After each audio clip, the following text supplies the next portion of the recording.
फिर सारा दिन में जो सुबह सुबह भरा 1 घंटा रुक कर, हर 1 घंटा, किसी ईश्वरीय विश्वविद्यालय में एक बहुत सुंदर विधि है, हम उसको ट्रैफिक कंट्रोल कहते हैं। तो ट्रैफिक कंट्रोल मतलब हम हर 1 घंटे के बाद 1 मिनट के लिए रुकते हैं। जैसे सड़क पर रुकते हैं ना हर थोड़ी देर के बाद, नहीं रुकेंगे तो जाम हो जाएगा। इसी तरह मन को सुकून देने के लिए, संकल्पों को चेक करने के लिए, कोई दाग अगर लग गया है तो उसको साफ करने के लिए हम हर 1 घंटे के बाद 1 मिनट रुकते हैं। और 1 मिनट रुक कर फिर परमात्मा को याद करके जो दाग लगा है उसको साफ करके फिर अगले घंटे में कर्म करना शुरू करते हैं। तो ट्रैफिक कंट्रोल ये है मन का ट्रैफिक कंट्रोल। फिर भोजन खाने से पहले और पानी पीने से पहले जैसा अन्न वैसा मन, जैसा पानी वैसी वाणी। तो हम सब सात्विक भोजन खाते हैं, दूसरा भोजन तो हम खा नहीं सकते, उसकी तो ऊर्जा ही अलग होती है, उसमें तो दर्द, दुख, हिंसा, मृत्यु होती है। वो वाइब्रेशन का खाना तो हम कैसे खा सकते हैं? क्योंकि अगर हम वो वाला भोजन करेंगे तो उस भोजन के वाइब्रेशन का असर हमारे मन पर, क्योंकि जैसा अन्न वैसा मन, तो उस भोजन के वाइब्रेशन का असर हमारे मन पर, और फिर हमारे मन के वाइब्रेशन का असर हमारी प्रकृति पर, हमारे पर्यावरण पर, हमारे खेतों पर, हमारे मन के वाइब्रेशन का असर पड़ता है। तो क्या हम अपने मन के वाइब्रेशन में किसी का दुख, किसी का गुस्सा, नफरत, किसी की हिंसा और मृत्यु के वाइब्रेशन लेकर हम खेतों में जाएंगे क्या? तो हम ऐसा भोजन नहीं खा सकते हैं। तो हम सब सात्विक भोजन करते हैं। सात्विक भोजन और पानी, इसको भी स्वीकार करने से पहले हमें इसकी वाइब्रेशन, इसकी ऊर्जा को भी बढ़ाना है। आध्यात्मिकता मतलब हम सब कुछ जो कर रहे हैं उसमें आत्मा की शक्ति बढ़ती रहनी चाहिए, ताकि वातावरण की कोई भी बात इस पर प्रभाव नहीं डालेगी, इसका प्रभाव वातावरण और प्रकृति पर पड़ेगा।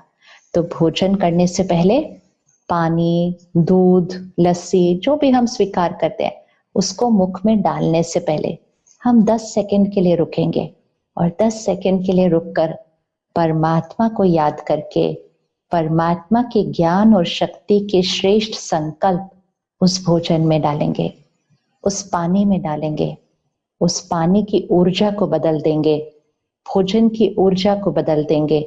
और जैसा अन्न वैसा मन, जैसा पानी वैसी वाणी। तो हमारा अन्न बन जाएगा प्रसाद और हमारा पानी बन जाएगा अमृत। और जो हमेशा प्रसाद खाएंगे और अमृत पिएंगे तो वो आत्मा कितनी शुद्ध और पवित्र हो जाएगी। तो भोजन और पानी से पहले 10 सेकंड जरूर रुकना है।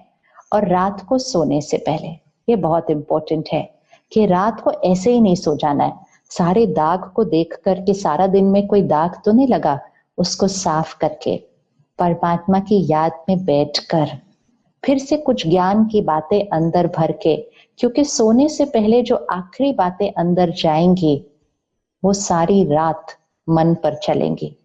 आजकल कई लोगों को अच्छे से नींद नहीं आती है क्योंकि मन में बहुत संकल्प चलते हैं रात को सोते समय।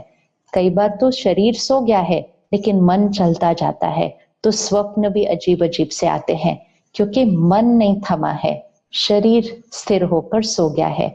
क्योंकि हम सोने से पहले सोने की सही विधि को नहीं अपनाते हैं। तो सोना सिर्फ शरीर ने नहीं है, नींद सिर्फ शरीर के लिए नहीं है, नींद तो आत्मा के लिए भी है।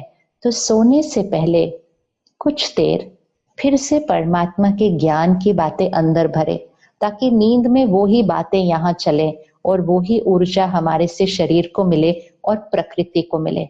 हमारे मन की स्थिति हमारी नींद में भी प्रकृति पर प्रभाव डाल रही है, क्योंकि वो हमारी ऊर्जा है, वो हमारा आभा मंडल है जो हमारे से चारों तरफ फैलता है। वो तो हमारे सिर्फ दिन में नहीं, नींद में भी हमारे से चारों तरफ फैल रहा है। तो हमारी नींद बहुत सत्व प्रधान होनी चाहिए। इसीलिए कहते हैं योग निद्रा, मतलब नींद भी योगी की होनी चाहिए। योगी जीवन, इवन नींद भी योगी वाली होनी चाहिए। तो उसके लिए रात को सोने से पहले परमात्मा को याद करके लगे हुए दाग को मिटाकर किसी के साथ कोई बात दिन में हुई हो ऊपर नीचे, क्षमा करके खत्म करके उस बात को मन के अंदर, और फिर वो ज्ञान को अंदर भर के फिर हम सोएंगे। तो कम नींद लेकिन शक्तिशाली नींद। तो बहुत छोटी छोटी बातें होती हैं। सुबह का 1 घंटा, फिर भोजन लेते समय, पानी पीते समय परमात्मा की याद, और फिर रात को सोने से पहले 10 मिनट वो ज्ञान और परमात्मा की याद। ये छोटी छोटी चीजें करने से दाग मिटते जाते हैं और आत्मा के वो 7 गुण हर संकल्प सोच में, हर बोल में और हर कर्म और व्यवहार में प्रत्यक्ष रूप में सामने आते हैं। और जब आत्मा के वो 7 गुण, वो 7 शक्तियां, प्यार, पवित्रता, शांति, शक्ति, ज्ञान, सुख और आनंद, जब ये 7 संस्कार प्रत्यक्ष हर सोच, बोल और कर्म में होंगे, मतलब ये आत्मा शक्तिशाली हो गई है। और शक्तिशाली आत्मा किसी पर निर्भर नहीं होती है। अब बात चाहे कुछ भी हो बाहर, तो आत्मनिर्भर से ये संसार परिवर्तन होगा। सत्युगी सृष्टि की स्थापना हम सबको मिलकर करनी है, और उस सत्युगी सृष्टि में प्रकृति हमेशा साथ साथ सहयोगी बनकर चलेगी। और उसका अभ्यास तो अभी से करना शुरू करना है कि कैसे प्रकृति को अपना सहयोगी, अपना साथी बनाना है। जैसे किसी व्यक्ति के साथ हम जैसा कर्म करेंगे वैसा ही तो हमारा रिश्ता बनेगा। प्रकृति के साथ भी जैसा हम कर्म करेंगे उसके साथ वैसा ही हमारा प्रकृति के साथ बहुत सुंदर रिश्ता बन जाएगा। और ये संस्कारों के साथ हमने सत्युगी सृष्टि की स्थापना हम सबको मिलकर करनी है। तो इसलिए सेंटर पर जाकर परमात्मा इस ज्ञान को क्या हमें सिखा रहे हैं उसको अपने अंदर भरें, ध्यान लगाने की विधि सीखें और संस्कार परिवर्तन से संसार को परिवर्तन करने के कार्य में सबके साथ जुड़ जाएं। ओम शांति।